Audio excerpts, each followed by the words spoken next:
As you know, food in Britain is often a problem for Italians. They tend to think that British food is of a low quality, and historically they were right, although I hope the situation is now improving.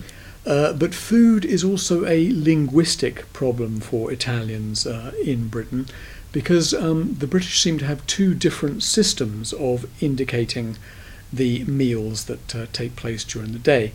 Everybody agrees that when you get up you have breakfast, but then what do you do? What do you do when you eat at midday? What do you call that? Traditionally, this is known as lunch, but in some parts of the country, particularly the industrial areas, this is often known as dinner because it is the main meal of the day. But throughout the country, in schools where a meal is served at noon or at 1 o'clock, this is also known as dinner, and the lady who serves it is known as the dinner lady.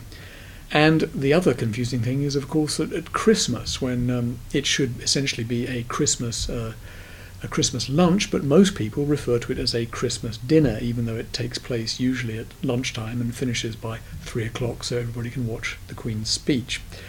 Then we get to the evening. In the evening, the middle classes, or traditionally called the evening meal dinner or supper, but in industrial areas where people tend to eat a little earlier, the evening meal is often known as tea. And yet tea time also exists in Britain as the hot cup that you drink around 4 o'clock with sandwiches.